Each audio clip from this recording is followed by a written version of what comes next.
Welcome everyone to Selenium Training by Wisdom Trainings. Hello everyone. Today in this video we are going to start with the installations. As we have already seen in the last video that how the course has been divided into three parts. So the first part is for Python basics. So to start with, we need to have two of the prerequisite. First is I have to have Python into my system and I have to get these IDEs. Now IDE is somewhere where we are going to write our code. To start with the Python basics, one need to have Python into the system. So what you need to do is just go to your favorite browser, whichever you prefer, and search for download. The very first link that you will get on the search page is the official site of Python, that is python.org. Once you click on that link, the recent version that has been released by Python people, that is going to be displayed over here in this tab. And right now it's 3.8.5. You can just click on this particular button and the Python will start downloading into your system. Okay, if you want to work with a little older version of the Python, that is also possible. Just go over to the operating system which you are working on and click over to that link. I am working with Windows, so I have it over here. Fine. Then you can see over here I'm scrolling down, and in the stable releases section, all the releases that I have released till now are coming up over here. What I need to do is, whichever version I want to work with, I want to work with, let's say, 3.8.4. Right. So I'll will go over here and I'll click on this executable installer. That's it. And it will again start downloading the Python into my system. Okay. So this way, my Python will be downloaded into my system. Now when it comes to installation, after downloading, you will get a exe into your system. While installation, you just need to make sure about one thing, that you have checked the checkbox which is displayed over here, this one. The last checkbox that you can see, that add Python to the path, right, this one. What this will do is, this will add the Python path into the system variables of your system itself. You don't have to go manually and add it over there. Fine. Plus it's going to help you when you have to set the interpreter in the IDEs where we are going to write the code. Okay. Just need to make sure that you check this, and then you can click on install now. Install now gives you the path as well written over here where your installation is going to be completed. If you want to keep it the default one, you can click on install. Otherwise, if you want to change it, just go to the customize installation and just change the path where you want the installation to be done. Fine. It's suggested to keep the default path for the installation. It will be the better one. Otherwise, it's totally up to your wish. Fine. Once the installation is completed on the screen, you will get the message setup was successful. Just to reconfirm that the installation was completed fine and Python is properly installed, you can open up the command prompt on your system and give a command Python. Now the three angular brackets that you can see over here, this is the significance that you are in the Python console now and you can start programming for Python over here. But don't need to worry, we are not going to write any code over here. This is just to check that Python is installed or not. So in my case it is. So I'll will come out of the Python console by using the exit command. Now what I'm going to tell is just for the sake of information, because people have asked me this question previously as well, that I am not able to find out where my Python is lying into my system, where it has been installed. So for that, you can just go to your command prompt and give the command where Python. This command is going to give you the path where your Python has been installed into your system. Fine. This was about the installation of Python. Now the programming language is into your system. You need to have the place where you have to write the code. Now Python is such a compatible language that if you want, you can work with some other IDE. If you want, you can work with some another IDE. There are two IDEs from by which where you can write the codes.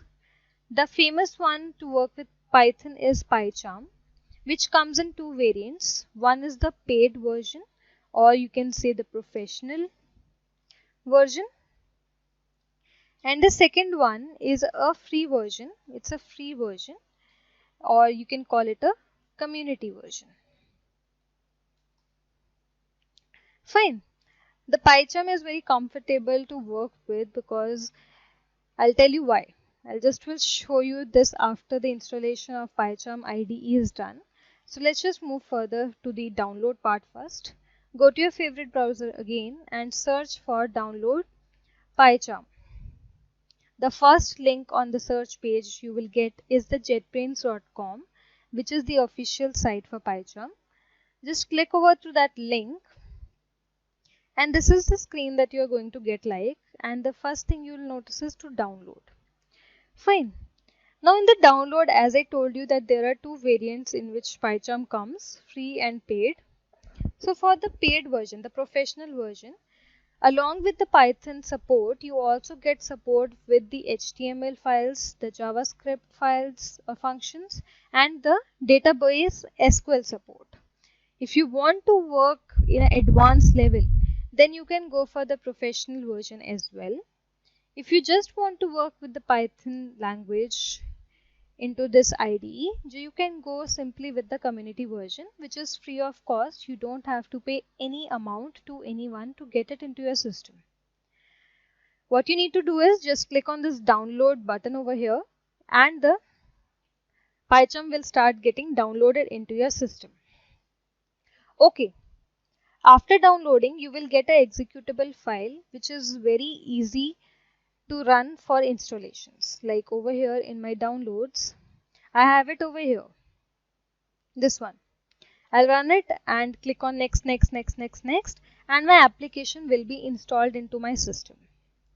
Now since I already have installed into my system the PyCharm IDE, so over here I'll just will show you what kind of screen you will be getting like. Over here, this is the screen that you will get after installation. Okay. Just click on new project. Over here in the new project, over here you need to give the name, like I'll give it the name as let's say my first project. Fine. Then you have to inform that which interpreter you are going to use, right? So for that, if you have checked the checkbox while installing Python, you can just go over here and you will get the option to click to check it from the default one. Otherwise, if you haven't checked that, then you have to go and manually pick the path of Python and add it over here. I have it in my environment, in my system variable, so it's coming up automatically over here. Fine. After that, just click on create, and it's done. While installation, it's also going to ask you whether you want a black screen or a white screen. So it's totally up to your wish, whichever you are comfortable with, you can choose. Okay. So this is the welcome page of PyCharm. It takes some time to get everything prepared for you. So just wait for 2 to 3 seconds. It will be done. The additional information is also given over here in PyCharm. Every day a new tip has been provided to you. Likewise, this is a default main module that has opened. It's not something that I have written. It's by default that has opened. You can close it simply. Okay. Now, let me just introduce you to the screen over here. The left hand side over here, this is your project explorer. Whichever project you are working on, whichever files you are going to make inside, they are going to be displayed over here in this part. This blank space that you can see over here in this grayish part, this is basically your workspace where you are going to write your commands, your codes, your whole script. And once you run it, over at the below you have the Python console, and it's good to go. Now what I need to do is I need to run one of my script. Let's say I just want to run a simple Python command and I want to print something. from my PyCharm ID. So I'll just will click over the name of the project, right click, new, and I'll create a file, a new Python file, and I'll name it as my first module. Okay, so now over here the workspace has turned into white so that I can start typing. So what I need to do is I just need one simple print statement. So I'll say print, and this is my first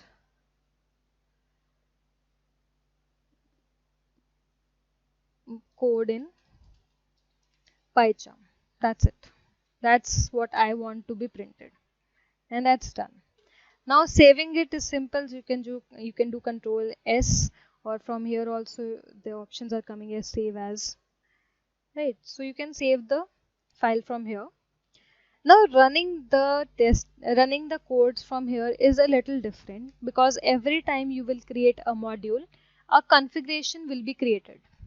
Like right now, there is no configuration that is coming. The main which was earlier coming, this is that configuration. So I have to add one more configuration to run this code, to run this module. I can right click, and over here I get the option of run my first module. If I'll click on this, it will automatically create a configuration. I'll clicked it, it ran my project, it ran my code, and over here I'm getting the print statement. This is my first code in PyCharm. That was over here. And over here you can see that I have got one more configuration, my first module.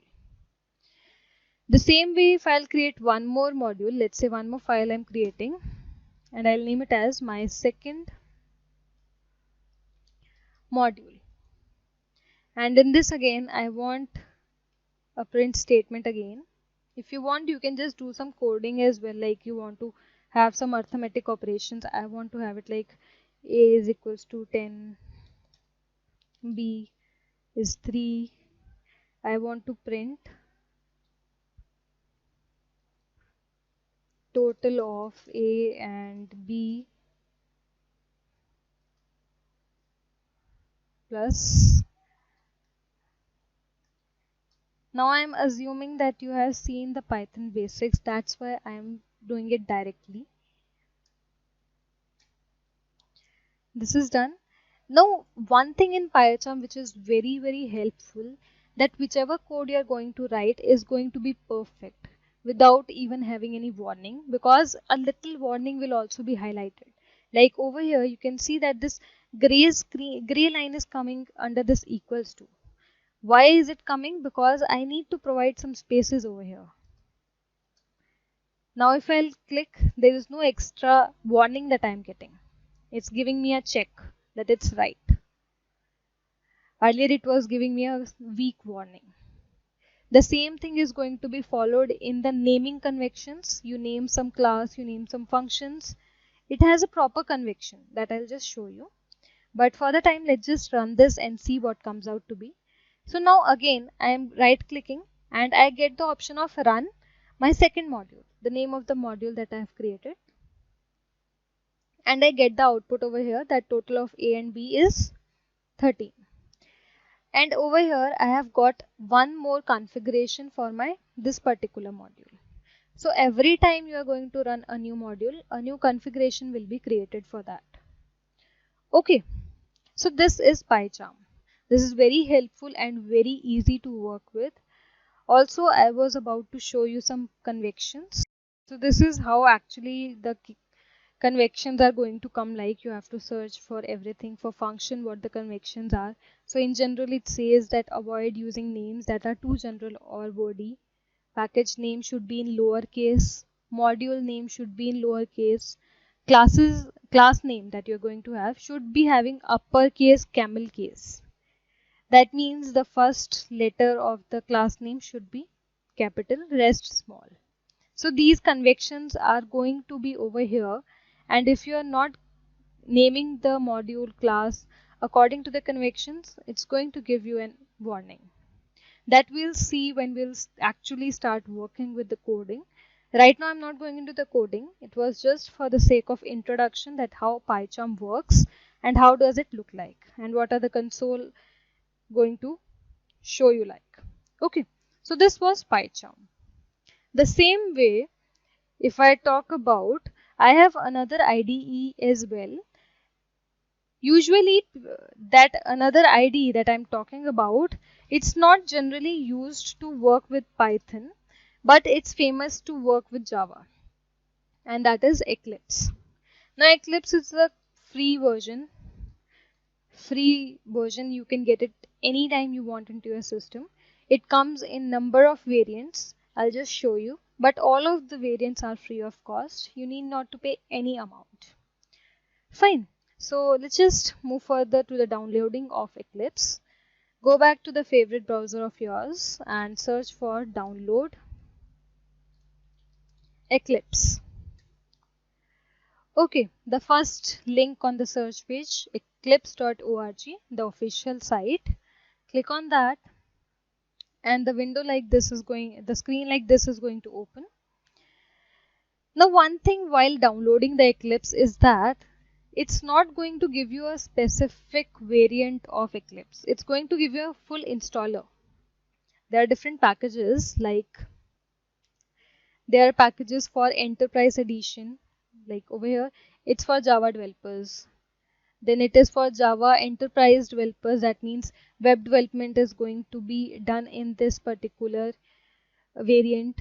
Then it is for C, C++ developers, PHP developers. The same way for testing, it's another. So there are a number of different packages available. It's not like that if you click on some particular package, that particular package is going to be installed.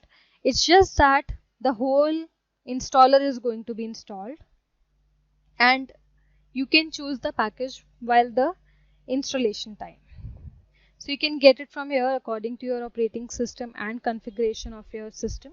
You can get it from here, and once you'll click on this, the installer will start downloading. Once the installer is into your system, what you need to do is, before running that, you need to have a JVM, the JDK into your system, because Eclipse is mainly used to work with Java, so JDK is an important component to run the Eclipse part. So the stablest version of Java that has come till far is the JDK 8, and it is the strongest version till time. So instead of downloading the latest version, I'll suggest you guys to download JDK 8. That you can just say download JDK 8. So the official website is oracle.com. Click on the development kit 8, and over here you get the information. Just need to get the development kit. Okay, just get the development kit according to your operating system and configuration. Like for Windows, it's at the last, and this one I will be downloading in my system. Click on this link and JDK will start installing. But once you'll click on this link, it will take you to the login page. You have to have an account on the oracle.com. If you don't have the account, you can create it. It's very simple to create an Oracle account. Just give the credentials and your Oracle account is ready. Pass on the details over here, and once you click on sign in, the installation of JDK 8 will start doing.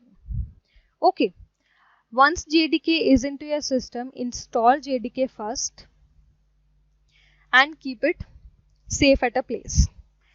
Then after, come back to the Eclipse installer that you have just downloaded and run that. Whichever installer you will wish, you can just get it downloaded. Even if you click on this, whichever you want. If you will click on this, the installation page will come, and at the top there will be two lines coming up. One is the JDK path, which is must. If you don't have it in your system, it's not going to install Eclipse into your system. So it's compulsory, and it's going to be picked up automatically. You need not to worry for that. Okay, And second one will be the path where your Eclipse is going to be installed. Once it's done, click on install and your JDK will start the Eclipse will start downloading. It will take around 2 to 3 minutes for installation, and click on launch. In my case, I have all the things done. My Eclipse is running fine. So I have it over here, the recent version I have kept for, and this is the Eclipse screen that looks like.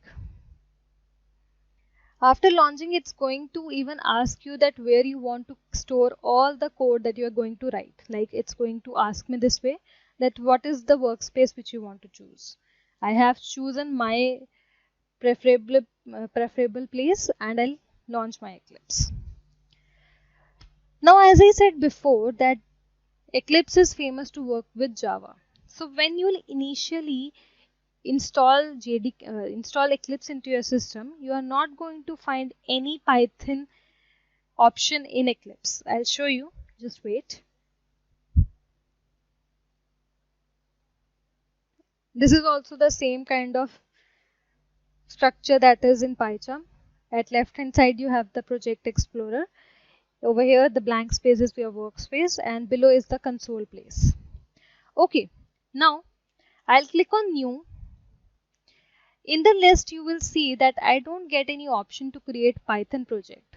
Even in the others, there is no option to create Python project. You can see.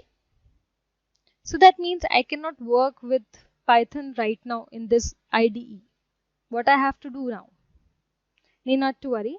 Just go to this help, install new software, and over here you need to provide a URL, that is https pydev.org/updates. And once you'll press enter, it will start collecting all the requirements and dependencies. These are the two files which will be installed into your Eclipse. Click on next, and it will start the procedure.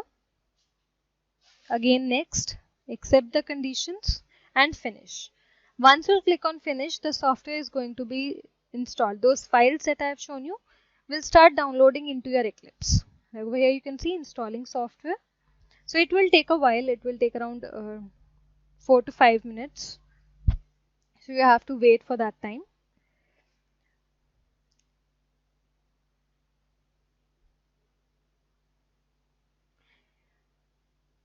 It's going to give you a warning like that this is not appropriate package that you're getting into this. It's not authenticated and all. Just click on install anyway to complete the installation of those packages. And once the installation is completed, it's going to ask you to restart your Eclipse to apply those changes which you have made. Fine. So it's just about to be completed. I'll wait for it to complete.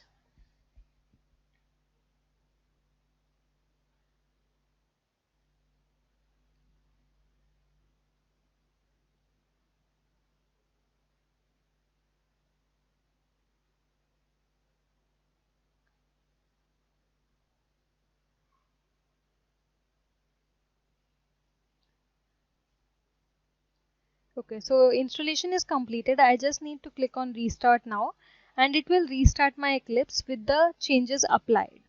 Okay.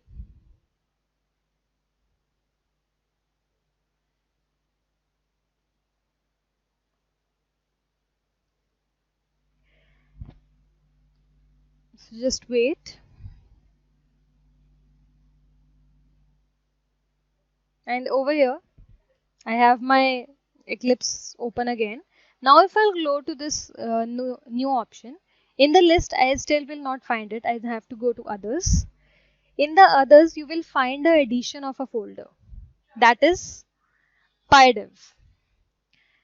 When you'll open this folder, you will get options like to create PyDev project, PyDev package, PyDev module. These are for the Python language only. The whole folder is for Python only. So whatever you want, you can have it. Firstly, you have to create a project. So click on the project, give a name to your project. I'll name it as my first project. I need to specify interpreter. Now if you have checked the checkbox while installation of Python, you just need to click on manual config first in path. If you haven't, check the checkbox, click on manual config, and manually you have to pick the data. I'll click on config first in path, and it will automatically add up the interpreter in my project over here.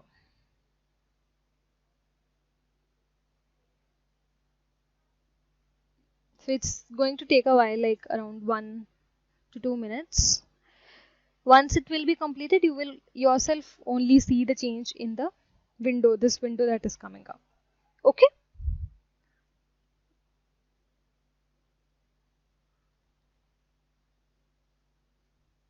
So it's done. You can see automatically I got the default interpreter as Python.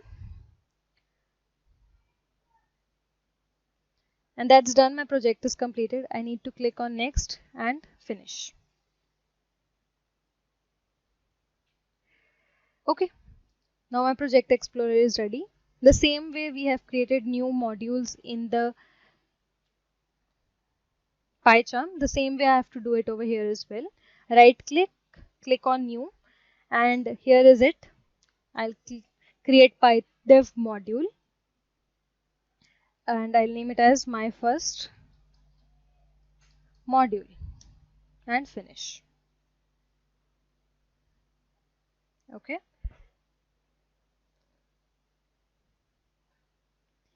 Now in Eclipse there is a benefit that you don't have to just, while you run the modules, every time a new configuration is not going to be made. It's just that I need to just increase the font.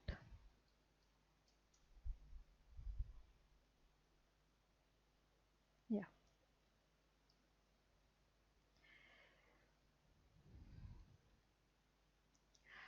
Okay.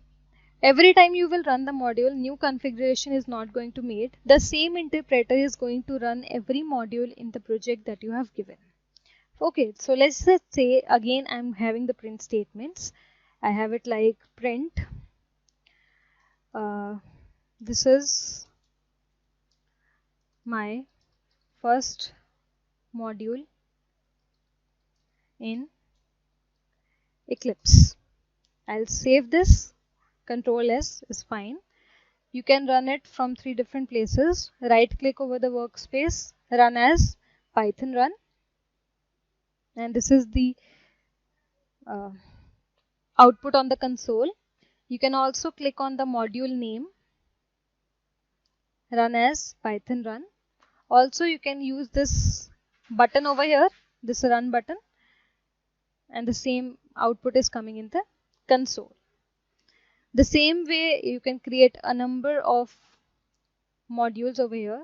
Now don't get confused, I'm using module term again and again. I forgot to inform that before. Modules are nothing but the Python files in which you are writing the code. Okay, so let me have one more module, one more Python file, and I'll name it as my second module and I'll finish it. In this also I'll have the arithmetic operators. A is equals to 10, let's say. B is equals to 37, and I'll print total of A and B is this plus string, and I'll run this. Python run. Also you can use a shortcut in Eclipse, that is Control F11. In PyCharm that is something, the shortcut is for something else, the same shortcut, but in Eclipse you can use it for running your test case. Sorry, running your modules. Over here I have got the output. Now you can see over here there is no unless warning coming over here. There is no extra warning coming over here. Yet in PyCharm I was getting the warning while I was not having spaces around this operator. So in Eclipse there is no unless warnings going to give, but in PyCharm the project, the code you are going to write will be perfect without even having any warnings. So this is about the IDs where you are going to start writing. You can use both of them. You can download both of them in your system. Try working with both and see how different the experience of both are. Okay, this was all for this video. Do practice this particular thing and I'll see you in the next video. So till the time, do practice and thank you.